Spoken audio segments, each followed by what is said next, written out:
What happened on day 2 of the Ultimate Angler World Championship?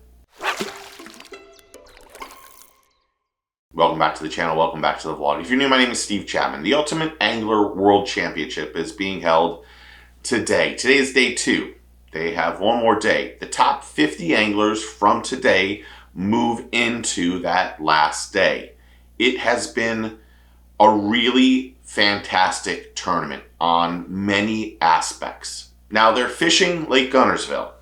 They had 183 anglers yesterday that went out again today.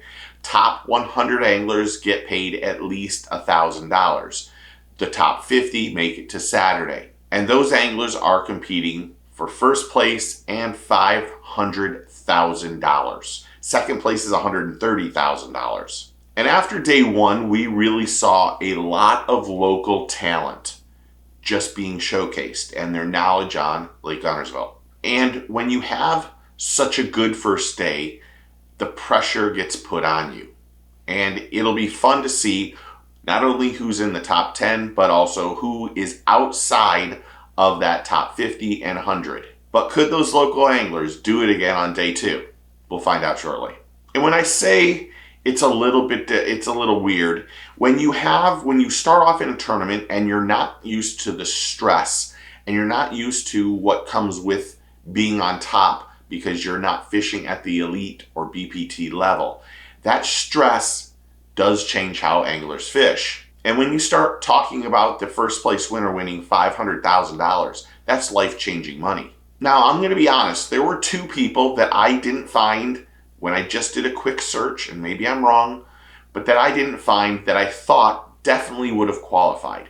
And that is our classic champion, Easton Fothergill, and the quite amazing Trey McKinney. And I don't know if they didn't pay the $500 to become a member, or they just didn't want to come out because there was no forward-facing sonar. But we saw a couple younger anglers like Tucker Smith absolutely crush them on day 1. And this is the biggest and best field of anglers ever put together. This is a lot of anglers, and everybody is accomplished. Everyone deserves to be there. Now, while the weigh-in's going, there's probably 1.2 thousand people watching.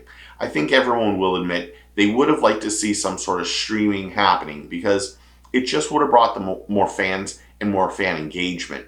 And I think that's the one thing that's missing in this tournament. I'll say it again. Yesterday, I thought Lurch and Mark Davis did fantastic. The weigh-in is ongoing right now, and they are doing a killer job again. The Fishing Chaos score tracker of what's going on is quick and fast, but congratulations to Fishing Chaos also.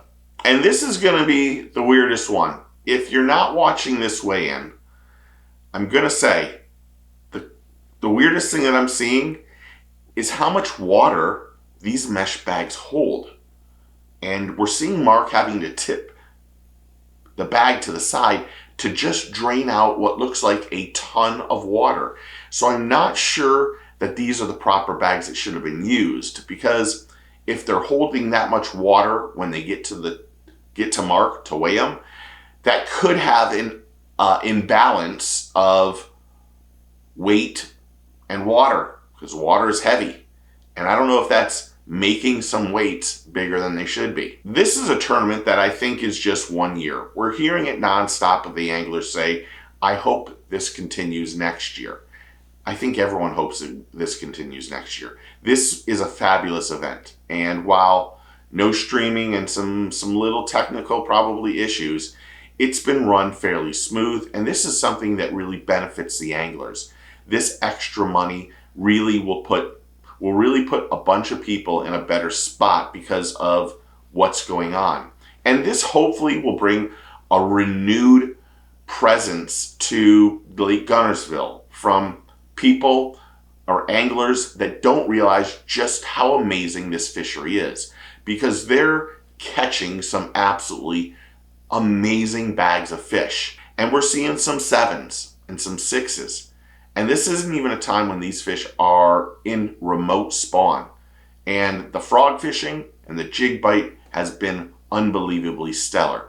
And Lake Guntersville should be very happy about how their fishery looks, because there are a lot of people catching a lot of fish, and that's really exceptional for this pond and lake. Now, they haven't finished the weigh-in yet, but I can tell you there's some people outside of that 50, outside of that 100, that are really surprising, and those include Patrick Walters, Jacob Wheeler, John Cox, Scott Canterbury, Octa Foe, Dustin Cannell, and Elton Jones Jr. Those are some really big name anglers that did not make that final Saturday. Now, the top 10 anglers moving into day 3, well, the top 10 of the 50 anglers are Tucker Smith, who has a 6-pound lead, or almost 6-pound lead. Mark McKeag, Hayden Marbut, Alex Davis, Sean Hammock, Philip Dutra, Jacob Wall, Levi Thibodeau, Emil Wagner, and Cody Ross. Those are the top 10 anglers that are competing. Now, Cody is at like 41, where Tucker Smith is at like 52. So they need to have a really absolutely ridiculous day. Tucker is one of those anglers that's just, he's phenomenal. This was his rookie season on the Elites. He won an event. He won Rookie of the Year. He is just, without question, one of those special anglers. The Elites have had 2 special anglers 2 years in a row, starting with Trey McKinney and then this year with Tucker Smith. And you still have Easton Fothergill that we're not even mentioning. These are some really fantastic anglers that are just insane. But Tucker is really crazy. He's known as that scoper. But this week he's proven he doesn't need live scope to catch fish. He's flat out smoking fish. But we'll see tomorrow who wins this $500,000 first place prize. Can someone catch Tucker? That's the question I ask you.